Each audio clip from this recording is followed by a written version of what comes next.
Amigos, amigas, bienvenidos, bienvenidas a Cuestión de Enfoques. Soy Miguel Cáliz Martínez, estamos en ICM, Una Nueva Conciencia. Nuevamente con ustedes para hablar sobre los temas que hacen portadas, que hacen titulares y que usted sigue en redes sociales, como las redes sociales de ICN.digital. Aquí tratamos distintos puntos de vista, distintas opiniones, distintas perspectivas, distintos enfoques. Hoy tenemos el de la buena amiga, la periodista e investigadora Telma Mejía. Bienvenida, Telma, a Cuestión de Enfoques. Gracias, Miguel. Un placer estar aquí en tu programa para ver Cuestión de Enfoques. Para hablar de el ejercicio de la libertad de expresión y prensa en este país, pero desde una perspectiva que a todo mundo debe preocupar y tenemos que dar señales de preocupación y alerta. No podemos permitir nosotros que la polarización en el país llegue a extremos como el que le vamos a mostrar ahorita. Veamos el tuit.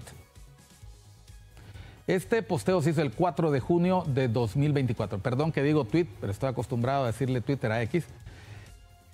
Que si ha llegado el momento de sacarme los ovarios, que si me van a hackear mi cuenta, que si tengo que callarme, son algunas de las intensidades recibidas en las últimas horas por las virulentas tropas digitales y activistas ligados al oficialismo. Terribles los ataques. Esto fue en la tarde, noche del 4 de junio de 2024. Más de 21.900 reproducciones, 59 reposteos, 148 likes. Eso no va a salir ahora, especialmente el nombre de uno. Es una novedad del señor Elon Musk. Pero 92 comentarios, ni quiero verlos. ¿Por qué ese posteo, Telma? ¿Qué pasó para que después de varias semanas que sorprendentemente no habías estado posteando, que eres muy activa en redes sociales, como periodista que eres y estás ligada a medios de comunicación, habías dejado de postear y de repente posteaste? ¿Qué motivó ese posteo? Bueno, yo creo que precisamente esa es como la gran pregunta, ¿verdad? Y hasta mi sorpresa. Precisamente eso me llevó a hacer ese posteo. Yo previo a eso, como una semana antes o algo, yo siempre recomiendo lecturas, ¿verdad? A mis tuiteros, ¿verdad? Como tú dices. Recomiendo lecturas y yo había recomendado 2 lecturas que me parecieron interesantes. Una relacionada con la situación del crimen organizado en el Triángulo Norte, cómo se estaba mutando, cómo se conectaban las redes de corrupción, las redes criminales y cómo se estaba usando incluso la inteligencia artificial para poder detectar estos nodos, cómo operan sus redes transnacionales y algunos ejemplos que pusieron de gobiernos locales hondureños, ¿verdad? Compartir información como lo haces siempre porque has sido investigadora. Exacto. De temas de libertad de expresión y crimen organizado. Sí, me pareció de interés y compartí. Y luego compartí otra publicación que tenía que ver un poco con un análisis de la coyuntura del país y del gobierno, ¿verdad? Actual y las crisis de las multicrisis de las que... ¿Pero ese era un análisis propio?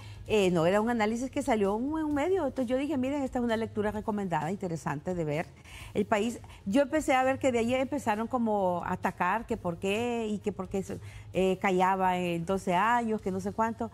Y digo yo, bueno, si la gente supiera, ¿verdad?, mi actividad en todo ese tiempo. Pero me llamó la atención porque después de eso, lo que yo posteé ese día fue, yo dije, este país es un circo, ¿verdad?, con muy malos actores y espectáculos.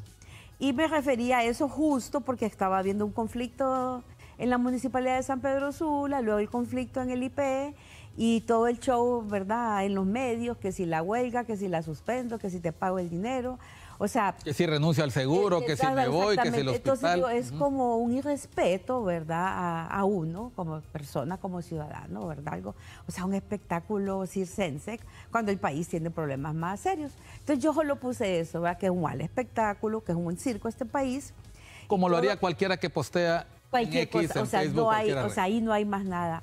Y de repente me empiezo a ver aquella virulencia tremenda, ¿verdad?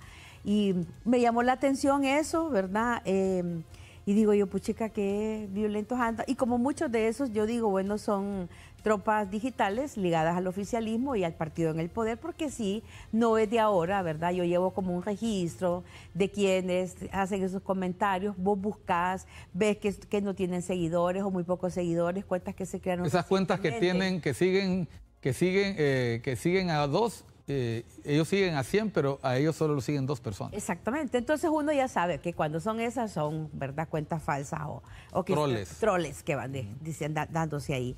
Entonces digo yo, qué virulencia, pero, o sea, ¿por qué?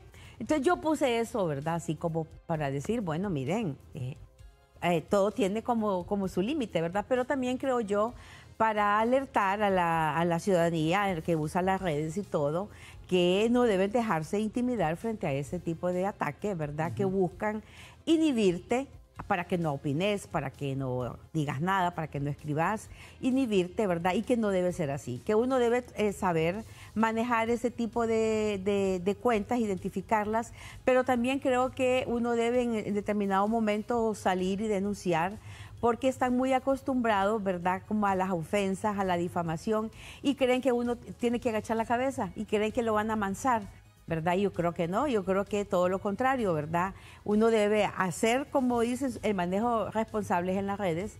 Yo me considero una persona desde que tengo uso de mis redes sociales, que la que más uso es X ahora, respetuosa. Yo abordo temas, yo no abordo personas, yo no ataco personas. Yo abordo temas de país, procesos, ¿verdad? Y juego con las herramientas que me da el periodismo, una ironía, una parodia, un sarcasmo, alguna información que tiene fuente, ¿no? Y alguna información fuerte que dar. Trato mucho, ¿verdad?, de cuidarme en eso, trato mucho incluso de no ser presa de la desinformación, que en más de alguna ocasión todos hemos sido objeto, y cuando yo he cometido, creo que en efecto faltó, yo no tengo ningún problema de pedir las disculpas cuando publicas una información que no está corroborada, pero trato en lo mayor posible de ser muy rigurosa en eso, ¿verdad? Y de no irme a las primeras en la información. Entonces me parece a mí que el país está entrando a una polarización muy fuerte, pero que en esta estrategia, digamos, de ataques a actores, a periodistas o organizaciones, es una especie de buscar, digamos, sembrar dudas, dañar reputaciones, dañar credibilidad, dañar medios. Periodista, yo no me considero una periodista importante, soy una periodista como un montón que hace periodismo, eso sí, ¿verdad?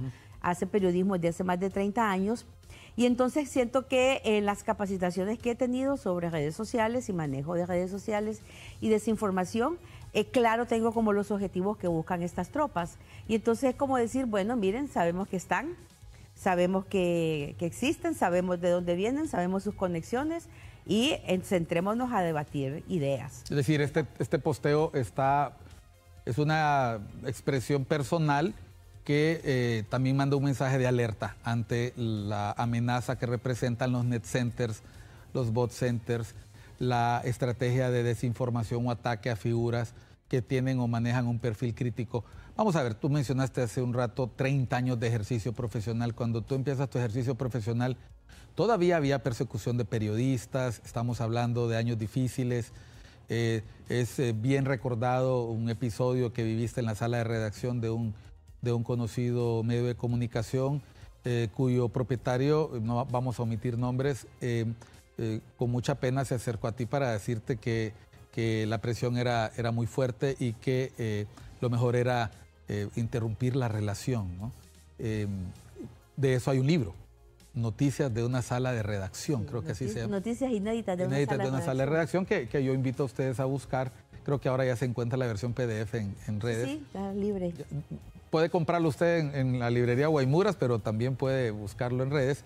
Y desde entonces ya era frecuente estas presiones desde el poder hacia los medios de comunicación, especialmente con los periodistas que mostraban algún nivel crítico. Ni siquiera era campaña, como suelen decir algunos funcionarios. No, sencillamente decir las cosas, esta es la evidencia que hay, esto es lo público. Con la irrupción de las redes sociales se presenta la oportunidad de que todo mundo puede ser ahora comunicador, pero también ahí hacíamos la distinción hace algunos días, no es lo mismo ser un ciudadano X que postea en X que un periodista que conoce que la información se tiene que trasladar con responsabilidad. ¿Desde cuándo tienes redes sociales?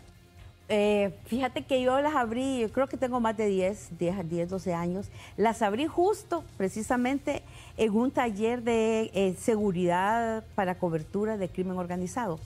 que tuvimos en Chiapas, en México, con una organización, y ahí nos enseñaron, ¿verdad?, la importancia, pero también los cuidados. ¿Les hablaron de las amenazas que ya había en ese tiempo? Las amenazas en ese entonces, y entonces, ¿qué no puedes poner en las redes? Digamos, yo en las redes sociales no vas a ver fotos mías, de mi familia o de algo, porque es parte de una protección, pero es porque así. Porque ni dónde andás, ni de un viaje, como alguna gente que publica, aquí estoy comiéndome esta pizza.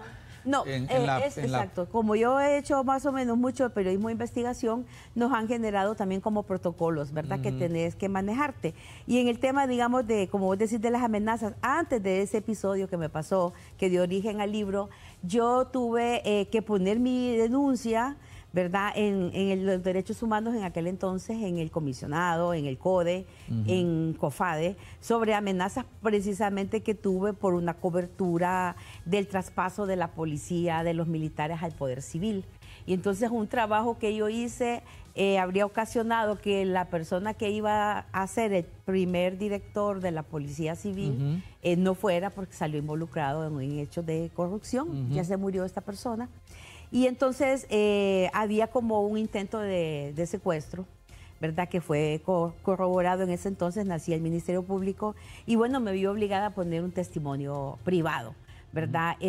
Después, pues uno maneja, ¿verdad?, esos hechos, el episodio propio, y ahí uno se va dando cuenta, Miguel, bueno, que en el tema de la libertad de expresión tenés que defenderlo a diario, que no es exclusivo de los periodistas, que todo es parte de la sociedad, que los periodistas somos algunos intermediarios en eso, ¿verdad? Pero que, como bien hablabas tú, ahora con las redes sociales, bueno, la gente tiene la facilidad de poder expresarse. Todo el mundo quiere ser periodista o comunicador, pero para ser periodista tenés que regirte por unos cánones, principios que rigen el periodismo, y eso es lo que yo he hecho en 30 años, ¿verdad? Hacer periodismo.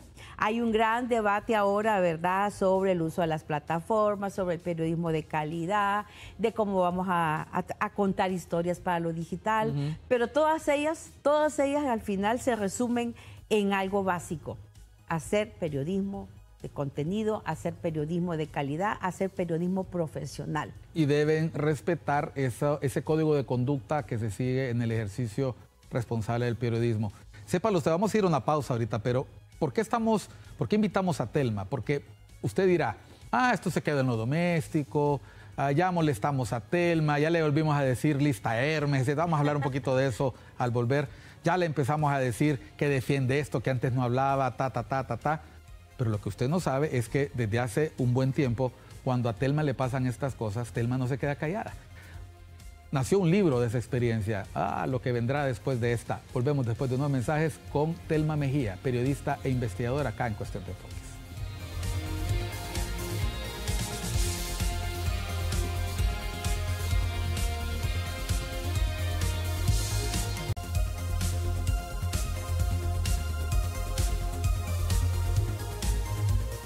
Continuamos en Cuestión de Enfoques. Estamos con Telma Mejía, periodista e investigadora. Recientemente, un capítulo más del ataque que vive en redes la hizo reaccionar y la hizo denunciar ante precisamente sus seguidores en redes este ataque virulento que ella había vivido, que no es el primero, pero en este caso le llamó mucho la atención lo agresivo, el tono hostil que tenía, la forma en que ya parecía trascender de la red hacia lo físico, hacia el mundo real, hacia ese mundo en que todos nos movemos. Y tuvo consecuencias. Vea usted la reacción de la Red Centroamericana de Periodistas. La Red Centroamericana de Periodistas posteó: nos solidarizamos con la periodista Telma Mejía, fundadora de este colectivo, ante los ataques y el hostigamiento que está enfrentando. Exhortamos al Estado hondureño a implementar medidas eficientes para investigar y procesar a quienes amenazan periodistas. Y luego aquí está el pronunciamiento y luego, bueno, describe lo que ha ocurrido con Telma, las amenazas, después que ella compartiera publicaciones, ataques que provienen de tropas digitales, colectivos que manipulan en redes sociales la opinión pública a favor del gobierno de Xiomara Castro. Y luego ella menciona: estamos entrando en una etapa de mucha virulencia donde los medios de comunicación y periodistas están siendo el centro de atención de ataques de personas intolerantes y que no respetan en una democracia el debate de las ideas. Vamos a ver. Esta fue la reacción de la Red Centroamericana de Periodistas. No es la primera acción de solidaridad que vives en tu vida. Afortunadamente los periodistas se hacen un nudo, se abrazan mucho porque ustedes han podido ver lo que ocurre en otros países de otras latitudes cuando se empieza a atacar a periodistas, lo que termina perdiendo el país son libertades. Precisamente, y fíjate que a mí bueno, primero sorprendida del nivel de solidaridad de todo lo que ha generado esto y sigue generando, ¿verdad?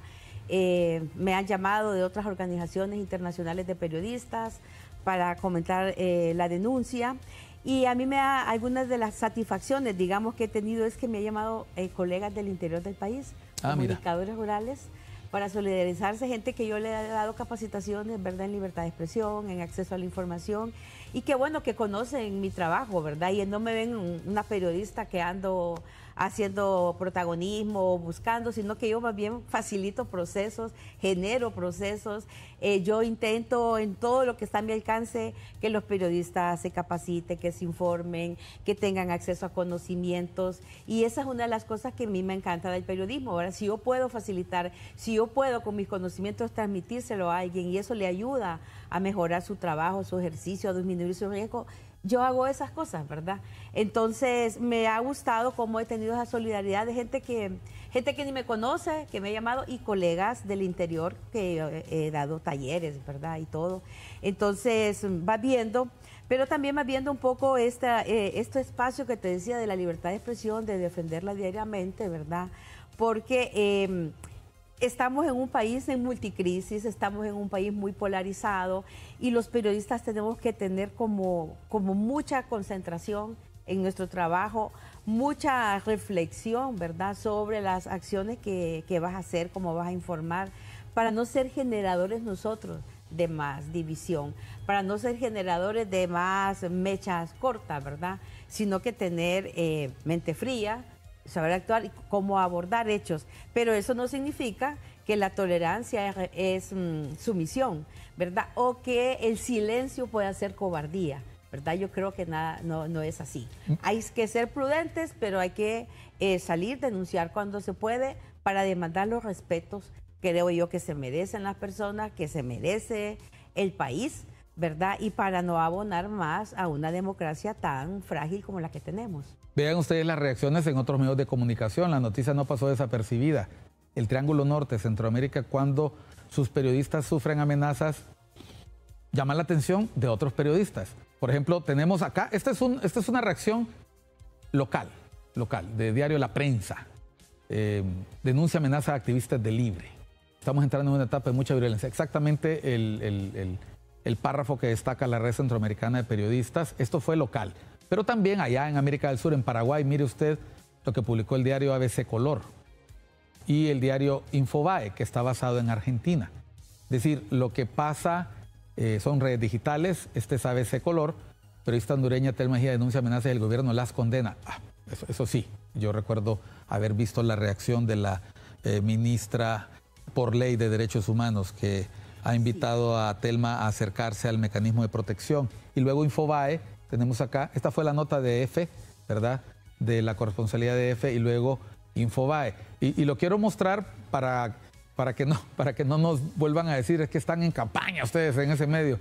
Señores, uno tiene que mostrar lo que está pasando y las voces, así como tenemos a un ministro, tenemos diputados oficialistas, vamos a tener voces que critican y algunas que guardan distancia. En este caso, lo que está contando Telma es algo que le ocurrió. Y ante el detalle de lo que suele ocurrir en estos casos, Telma, yo recuerdo que también en algún momento en el gobierno anterior tuvimos ministros que se sintieron incómodos y que te contestaban en redes. ¿Tuviste en algún momento este mismo ataque de bots en gobiernos anteriores o es algo que más bien ha venido recrudeciendo en el último tiempo? Yo siento que, digamos, en el gobierno anterior yo tuve impresionante la intolerancia, ¿verdad? Yo recuerdo que cuando se descubrió el primer narcolaboratorio aquí en la Iguala, ¿verdad?, que estaba el hermano del expresidente Hernández, yo fui a cubrir ese narcolaboratorio. Yo hice una nota y yo fui amenazada por Tony Hernández en la televisión, ¿verdad?, en vivo. Y yo supe después de reuniones en la Casa de Gobierno para saber quién era yo, cómo manejarme, ¿verdad? Y los periodistas más o menos les dijeron. Entonces, yo cuando tratan de asociarte, que uno responde a la narcodictadura o algo, yo solo me sonrío porque digo, no tienen ni idea de todas las cosas que uno vivió. Y yo creo que pocos periodistas, Miguel, en este país le han dicho no a presidentes para que los acompañe en su gobierno. Y yo creo, me precio de haberle dicho no, por lo menos a los últimos 4 expresidentes que ha tenido el país, porque yo he tenido claro mi función como periodista, ¿verdad? Y cuando yo acepte una de esas cosas, yo voy a renunciar a mi profesión y creo que voy a morir internamente, ¿verdad? En eso. Entonces, es una fase interesante, pero bueno, mientras pueda hacer periodismo, hago periodismo. Entonces, yo en el gobierno del expresidente Hernández, sí, él tenía activadas sus redes, sí había... bueno, incluso le bajaron un montón de cuentas, ¿te acuerdas? Sí. Es un caso había mucha paradigmático. Miguel, pero yo siento que en este momento el nivel es más fuerte, ¿verdad? La virulencia es mayor, ¿verdad? No sé, hay como mucho rencor en la gente, como mucha sed de venganza, no de justicia, y entonces cualquier crítica yo me asusto, porque si yo digo, mire que el día amaneció claro, que el sol precioso, inmediatamente me atacan, y vos, ¿quién te crees? Que no sé cuánto, que por allá. Si digo que el día está gris o que me siento gris, sí, claro, que tu conciencia, cualquier cosa que diga. Si yo digo que me gusta cerrar, se enoja una gente. ¿No te has sentido tentada a cerrar tus cuentas? No, porque precisamente ese es el propósito de la gente. Si hay un propósito claro que tienen estas tropas, ¿verdad? Y todo es que a medida que te van agrediendo, ¿verdad? Que a medida que te van ofendiendo, vos te sientas como desmotivado y digas, bueno, cierro esto, no vuelvo a opinar más. Y entonces ellos ganaron, porque te neutralizaron. Ellos ganaron porque te sacaron de la esfera, ¿verdad? De generar tu opinión. Esta vez leíste los comentarios, por eso fue el posteo. Normalmente, amigos comunes dicen... Yo conozco un compañero de trabajo tuyo, podemos decir el nombre aquí, Renato Álvarez, que él dice, no lea esas cosas, yo por eso no tengo redes, dice, ¿verdad? No lea eso porque más bien uno se amarga, me dice. O sea, la mayoría de los periodistas que son atacados en este país por dirigir espacios de opinión o medios de comunicación, las redes dicen hasta una cantidad increíble de mentiras orientadas no solo a desacreditarlos, yo creo que es efectivamente a amedrentarlos, a desanimarlos de hacer su trabajo, y por eso no es extraño que incluso aparezcan cuentas parodia. Exacto. En el caso tuyo, ¿has tenido alguna cuenta parodia? Pues hasta ahora no me he dado, ¿verdad? No me he dado cuenta yo, ¿verdad? De tenerla ni nada. Como te digo, yo trato de manejarme muy respetuosamente en las redes, aunque las redes no respeten. Yo creo que las redes, sabiéndolas usar, son un buen elemento. A veces respondes, Telma, yo te he visto a veces sí, respondo... Que va en contra de lo recomendado, sí, normalmente. Sí, pero yo generalmente respondo a quien yo a veces considero que vale la pena responder, pero no. Y yo creo que a veces se molestan precisamente porque yo no les respondo, ¿verdad? A todo eso que insultan, yo no les respondo, yo los ignoro, ¿verdad? Pero cuando veo algunas cosas y trato, es muy pocas veces, yo le respondo a alguien que me contestó. Yo generalmente hago mis respuestas como generales, ¿verdad? El que sabe que atacó o algo va a ver en la respuesta que era para él. Pero yo no me refiero, ¿verdad?, a eso, porque eso es como caer en el debate, ¿verdad? Y vos te vas diluyendo y para quererte sacar de casillas, y no, periodista creo debe tratar de tener su mente fría y su objetivo. Y yo, como te digo, no ataco personas, yo abordo temas, abordo procesos. No alimente al troll, se dice en inglés eso, don't feed the troll. Ah, claro, y ¿sabes qué otra cosa le dicen a uno? Porque cuando vos, hay gente que dice, bueno, le voy a repostear a este que me insultó y lo que estás haciendo es prestándole tu micrófono a esa persona para que amplificando su voz, que él no puede llegar. Entonces, que son tus seguidores, que son tus seguidores. Que él no puede llegar y que él quiere llegar. Entonces, yo les recomiendo a todas las personas, no, esos insultos no les den reposo, porque usted le está prestando su micrófono a esos grupos para llegar a sectores a los cuales ellos no pueden llegar. Entonces, no va a ser con mi nombre. Nosotros hemos tenido aquí en el programa en algún momento a la buena amiga Albertina Navas, que es especialista en redes sociales, aborda estos temas de desinformación, y precisamente planteaba ella eso, ¿no? Que las personas buscan amplificar audiencia precisamente arrobándolo a uno, poniendo un hashtag y queriéndolo viralizar, pero peor hace el atacado, sí, como dice Telma, responde porque abre automáticamente sus contactos hacia esa persona, porque las redes funcionan así.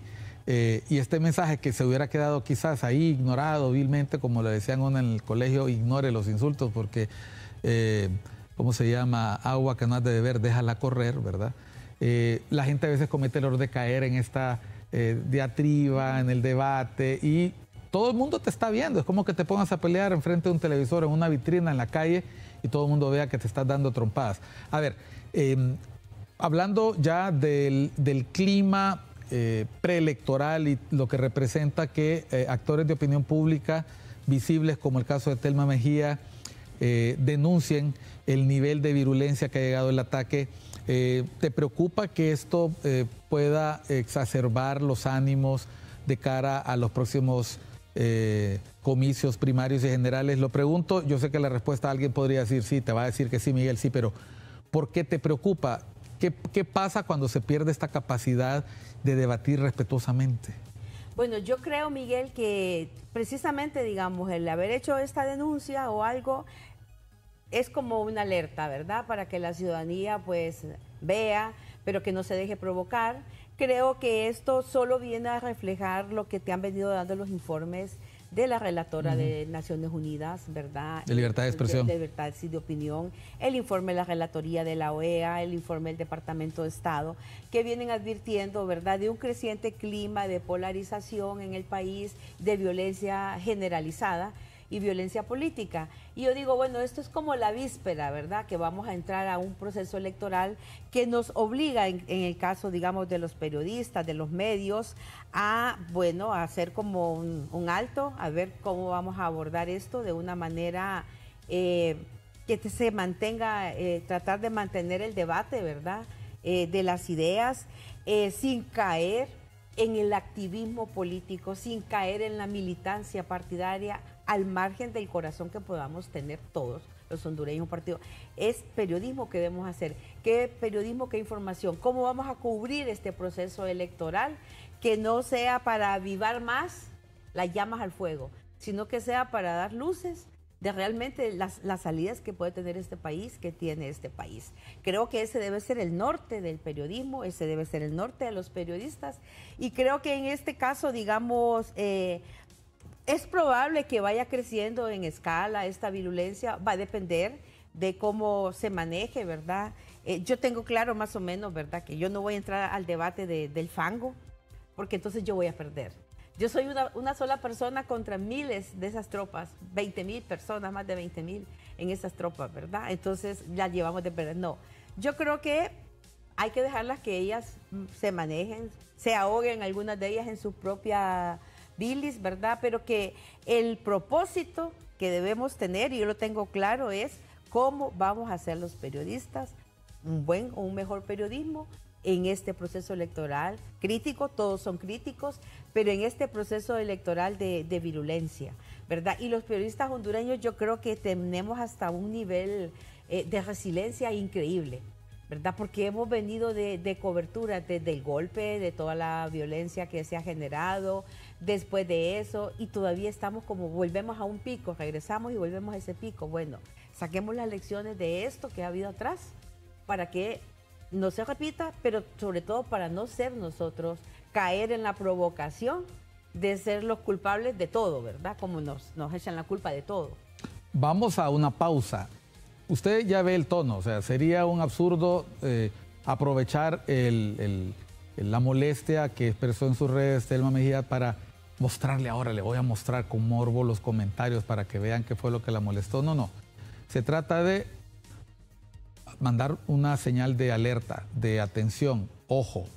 Estamos a tiempo de convertirnos los medios de comunicación, los comunicadores, los periodistas, en un muro de contención, en un cerco sanitario contra este montón de gente irreflexiva que quiere incendiar primero las redes y luego la armonía entre nosotros. El país ya tiene suficiente violencia por la inseguridad, por la narcoactividad, para que nosotros sumemos a eso violencia política. Vamos a unos mensajes. Estamos con Thelma Mejía, periodista investigadora acá en Cuestión de Enfoque. Ya volvemos.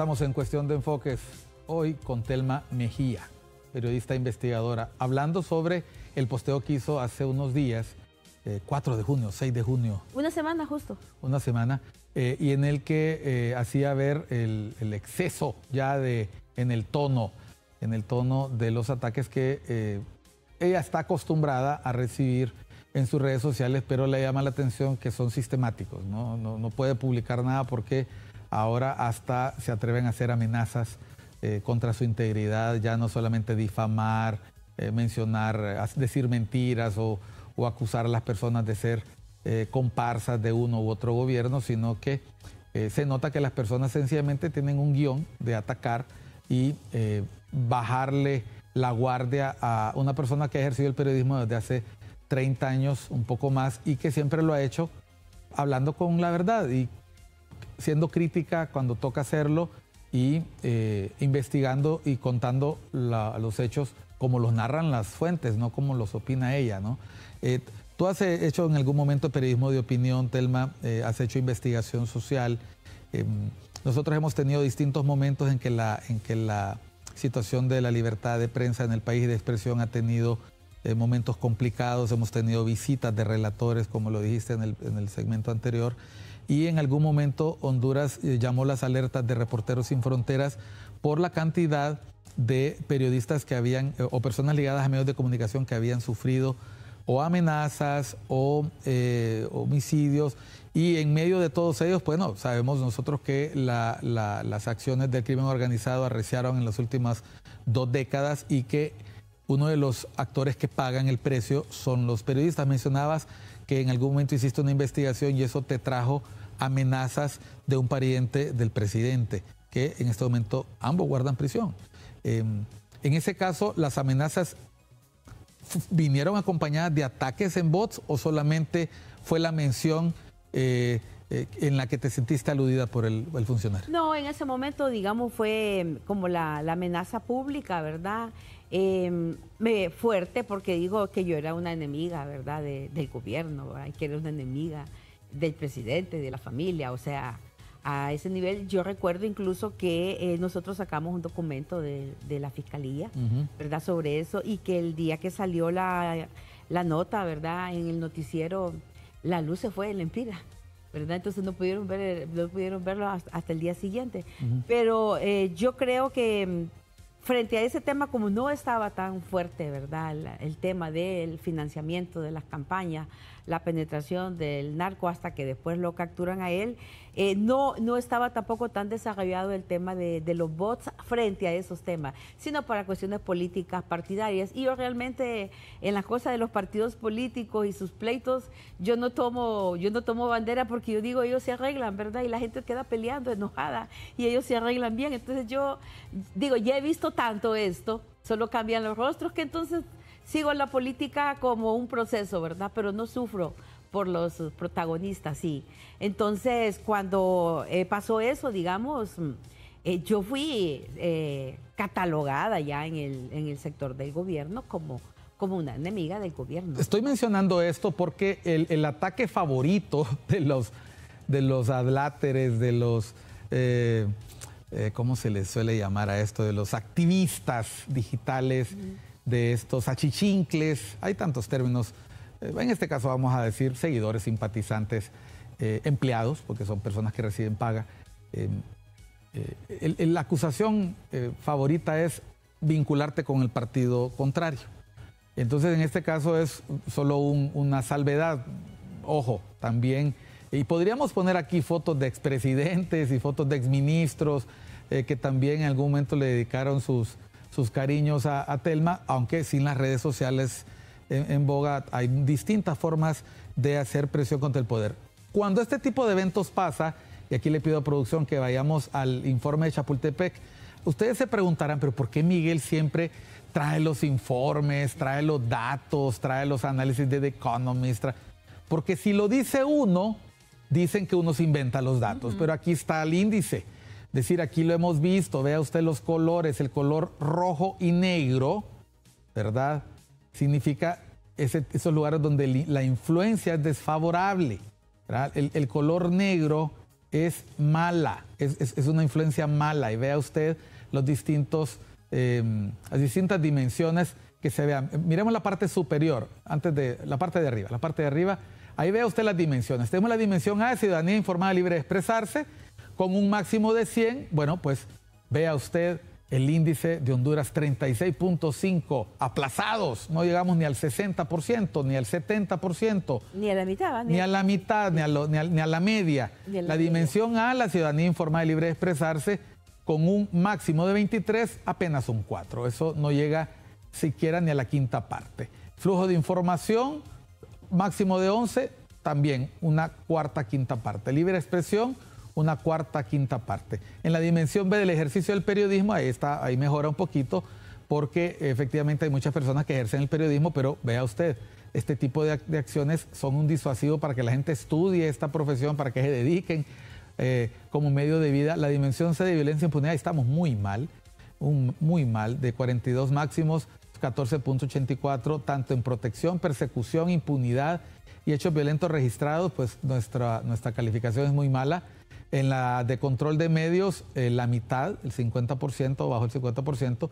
Control directo, la mitad, 9 de 19, y control indirecto, 3.56 de 6. Y vea usted dónde nos ubicamos. El gráfico de la derecha le muestra a usted dónde está Honduras. Apenitas arriba de El Salvador. Luego vemos quiénes son los que efectúan esta influencia, que es la parte de abajo, pero pues miremos ahorita veamos quiénes están bien. Producción: Chile, República Dominicana, andan súper bien en cuanto al ejercicio, libertad de expresión plena o con bajas restricciones en Chile, Jamaica, Canadá, Uruguay, Panamá, Costa Rica y Estados Unidos. Luego el amarillo, Colombia, Paraguay, Argentina, Perú, Brasil, Ecuador, México, que hay restricciones. México está un poco mal, usted sabe que ahí la vida de los periodistas corre peligro. Y luego vemos Honduras punteando ahí cerquita de El Salvador, que en estos temas anda muy mal. Bolivia, bueno, en Guatemala hay periodistas presos. Y en ese VIP del fondo, los amigos de Cuba, Venezuela y Nicaragua, eso no lo dice Miguel Calix, lo dice el índice de Chapultepec. Ahora, esto sí lo vemos. ¿Y por qué estoy mencionando esto? Porque esto que le ha pasado a Telma va a influenciar estos índices, va a influenciar los índices. Y no se trata que si los hace el CNA, que los hace ASJ, que si los hace una empresa encuestadora. Nos están viendo, las personas que quieren invertir en Honduras quieren darse cuenta si en estos países hay libertades, si el clima de inversión es apropiado, si el Estado de Derecho se respeta, tantas libertades económicas. Y ahí vea usted, el ejercicio del periodismo, ¿quiénes son los que influyen más en ese ejercicio? Pues todos los tres poderes andan un poco mal ahí con el tema. El grado de influencia desfavorable también. Andan entre el rojo y el guinda. Y bueno, comentarios sobre este índice. Sí, yo creo que estos índices te vienen reflejando, digamos, el mal clima de libertad de expresión, o sea, la salud de la libertad de expresión en el país no anda bien, ¿verdad? Tenemos libertad de expresión, yo sí creo que todavía... No estamos hablando aquí. Exacto. Y la gente, cuando vos las consultas, la gente te dice... cuanto a los valores o los principios, ¿qué libertad? Entonces la gente dice, la libertad de expresión que aún gozamos. La gente sabe identificar muy bien. Le ponen ahí le ponen sus cosas. Porque, ¿qué pasa? Una cosa es lo que nosotros vemos, el entorno, ¿verdad?, de las grandes ciudades, la ciudad política, la ciudad que trabaja, la ciudad que baila y todo. Pero en el interior del país estamos viendo dos cosas que amenazan la libertad de expresión desde el... que yo tengo uso de trabajar en estos temas del 2000 para acá y ha salido señalado en todos los informes, son corrupción y crimen organizado, específicamente narcotráfico, como amenazas graves a la libertad de expresión. Después de las tentaciones de los gobiernos, todos los gobiernos quieren tener buena prensa, ¿verdad? Eso es algo así. Y yo siempre digo, las relaciones de la prensa con el poder deben ser cordiales pero distantes, ¿verdad?, con el respeto mutuo. Pero vamos viendo que dentro de esas amenazas a la libertad de expresión, en el interior del país, muchos comunicadores, ¿verdad?, que no tienen quien por ellos o su voz, muchos ven en sus programas, digamos, la influencia, la penetración de la narcoactividad, ¿verdad?, de sectores ahí que deciden en los medios, que deciden en la comunidad, quién entra, quién sale, ¿verdad? Y esas amenazas que han sido recogidas cuando vienen estas misiones internacionales o cuando se hacen los mismos estudios de libertad de expresión al interior, te encontrás, ¿verdad?, con esas historias. Te encontrás con esa indefensión en que se viven muchos medios regionales, medios comunitarios, periodistas con alguna trayectoria en los medios, y todo eso te abona a ese mal clima de libertad de expresión. Y luego hay otra gran restricción que estamos teniendo en el país, y es el acceso a la información, cada vez más limitado, cada vez más opaca las instituciones para dar información, cada vez más secreto. Aunque eliminamos una ley de secretos que fue formidable, este secreto parece haber retornado disfrazado. He escuchado quejas de colegas que dicen que las solicitudes que se hacen a los oficiales de transparencia y de acceso a información ahora se retrasan o nunca se responden, o se ponen excusas para no dar la información. Que era un avance que se había tenido a pesar de la opacidad que también se denunció en gobiernos anteriores. Y te quería mencionar algo. Vamos a ver, usuarios de Twitter en Honduras apenas son 300,000. 300,000 de 5 millones de usuarios de redes. O sea, ¿cuál es el temor de que una persona escriba en Twitter? O sea, ¿será por el usuario que tenemos en X, el usuario que es tomador de decisión, que son personas de alto perfil socioeconómico y que son finalmente los que construyen el ambiente de opinión pública en el país? Porque sepa usted que si usted ataca también se sabe de dónde viene el ataque. O sea, solo hay que ver el nivel de, no quiero decir la expresión, ¿verdad? El bajo nivel, a veces hasta con errores de ortografía. Ay, no, eso es una cosa que me mata a mí, ¿verdad? Me mata el idioma. Y fotos anónimas con nombres raros ahí, con avatares y fotos que no ponen el rostro. Entonces es como cuando uno está en el estadio y le mienta la madre al árbitro o a los jugadores, porque sabe que ahí en el anonimato nadie sabe, pero a ponértele de frente al jugador de fútbol o al árbitro, a ver si le decís lo que le estás diciendo así, amparado en la oscuridad y en el anonimato, pues ese es el efecto que tienen las redes sociales. Estos datos, nosotros hemos escuchado opiniones de periodistas incómodos porque sienten que en este momento las relaciones con el poder no son buenas. El Colegio de Periodistas de Honduras se sintió ofendido, yo incluso diría con el desplante que sintieron que se hizo desde el gobierno por no haber acudido a un evento en el que ha sido tradicional que al menos un representante de la presidencia, de los ministerios más connotados, haya asistido. ¿A ti te parece que lo que pasó con la entrega de premios del periodismo, que escuchen ustedes creen que nuestro amigo Jesús Vélez Vanegas, a quien mandamos un saludo, un hombre que merecidísimo premio Álvaro Contreras, qué bueno que el CPH le echó el ojo a los periodistas deportivos? Ahí hay un montón de colegas que se matan todos los días trabajando con mucha penuria. ¿Ustedes creen que Vélez Vanegas iba a aprovechar ese espacio para hacer un ataque al gobierno? Para nada. O sea, esto no es como el premio a un Jonathan Roussel. O sea, estamos hablando de una persona que, claro, que tiene criterio, pero que no va a utilizar esa tribuna para eso. Y más bien la ausencia de los miembros de gobierno provocó el efecto contrario. Creo que hubiera sido muy bien recibido tener a la presidenta o a alguno de sus designados ahí. ¿Te parece que ese fue un gesto que manda un mensaje o está exagerando el CPH? Bueno, yo te voy a dar mi visión particular, ¿verdad? Yo creo que, como te digo, las relaciones entre la prensa y el poder deben ser cordiales. Yo creo que el premio de periodista Álvaro Contreras, bueno, debe ser celebrado en la comunidad periodística, la comunidad, la sociedad y todo, pero no necesariamente que esté en la fanfarria del gobierno. Eso no me va a hacer ni más ni menos el premio, ¿verdad? Entonces, el colegio debería acostumbrarse, más bien es bueno que el poder no venga. Si el poder quiere llegar, pues qué bien, ¿verdad? Pero si no, pues no es necesario.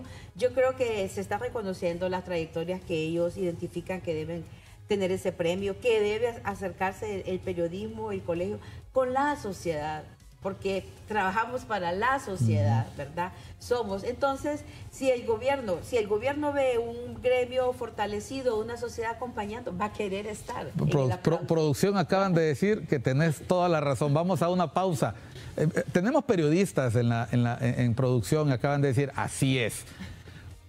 Vamos a ver, eso es lo que espera uno de las voces que orientan opinión pública. Y Telma es una voz que orienta opinión pública, lo hace con su trabajo profesional, pero también con su opinión. Ya volvemos al último segmento de Cuestión de Enfoques.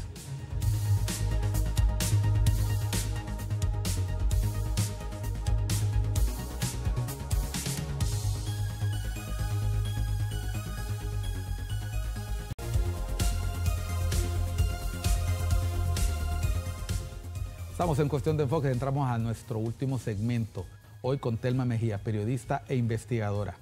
En los países de la región, la situación de la libertad de expresión no es buena. Ya le mostramos a usted el ranking con el índice de Chapultepec, que se desarrolla con la Sociedad Interamericana de Prensa. El índice de Chapultepec tiene en muy mala posición a Guatemala, a Honduras, El Salvador, a Nicaragua, ni contar. Solo Costa Rica anda en una situación positiva, igual que Panamá. ¿Y a qué nos estamos refiriendo? Cuando Dante hizo la Divina Comedia, lo hizo de una manera muy lírica, explicar cómo estaban hechos los círculos del infierno, ¿no? Para mostrar a lo que uno se tenía que atener según su creatividad si se portaba mal. Mire de lo que nosotros nos tenemos que cuidar en nuestro país. Miren esta noticia. La noticia nos da cuenta de la situación procesal del periodista Rubén Zamora en Guatemala. Este proceso contra José Rubén Zamora empezó bajo la administración del presidente Alejandro Yamatei, que usted sabe, la fiscalía en ese país hizo micos y pericos para impedir que el gobierno de Semilla asumiera el poder, que el partido del presidente Arévalo pudiera ejercer ese derecho que los guatemaltecos le habían otorgado en las urnas, que es el de presidir los destinos del país. En el caso de Guatemala, ¿esto es lo más grave que puede pasar con la libertad de prensa? No, lo más grave es que maten a un periodista, lo más grave es que a un periodista lo exilien, pero esto no es menos grave, que un periodista pierda la libertad por su trabajo periodístico. Telma, sabemos de la difícil situación que enfrenta el periodismo en Nicaragua, personas que han ejercido el periodismo como la familia Chamorro, nuestro buen amigo Carlos Fernando, despojado de su nacionalidad. Y de sus bienes. Y de sus bienes. En El Salvador, personas que han ejercido un periodismo crítico, exiliándose por temor a la respuesta de la población, porque ya no es el gobierno, sino el gobierno diciendo a la población, identifiquen a los enemigos del gobierno, ¿no?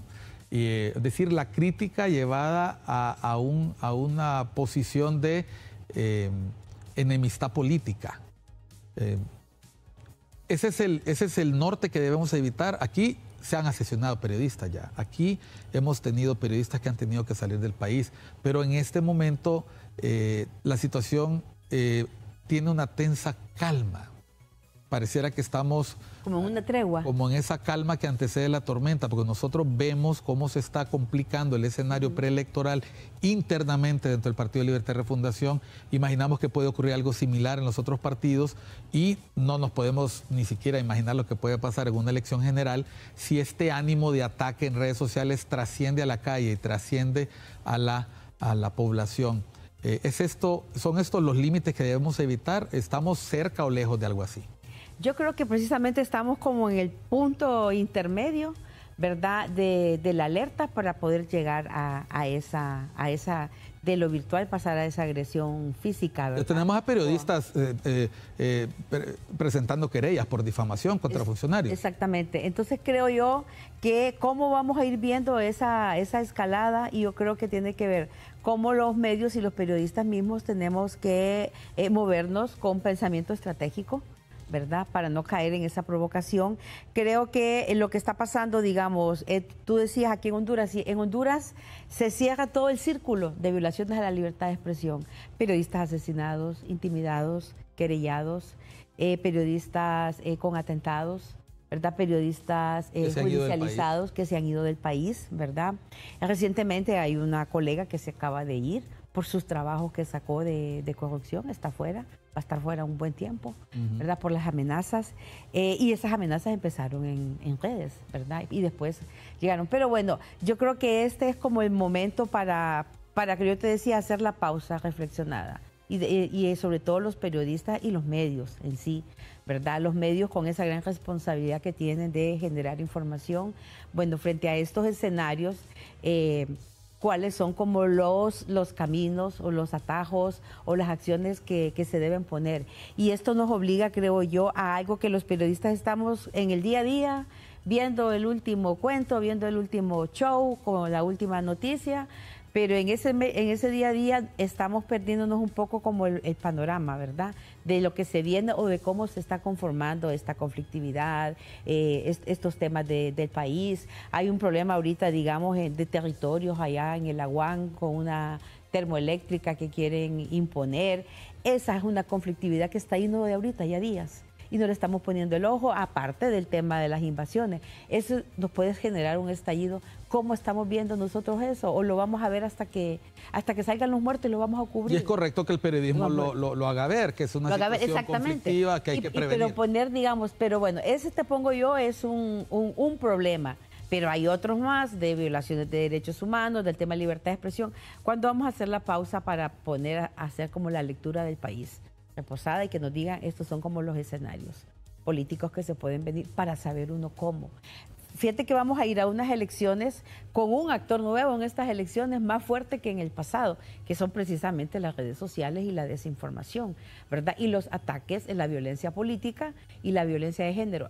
¿Estamos preparados los periodistas para eso, además de la cobertura diaria, ¿verdad? Del reporteo diario, de la agresión verbal y todo que se dé? ¿Estamos preparados para cómo vamos a manejar desde los medios, desde nuestras plataformas, ese tipo de ataques? ¿Estamos preparados? ¿Cómo vamos a advertir a la ciudadanía? Mire, prepárese frente a esto, no haga caso a lo otro, tenga cuidado, verifique las acciones en las redes sociales, no siga cualquier cuenta que no sea creíble, vea cómo vamos a educar a esa alfabetización mediática.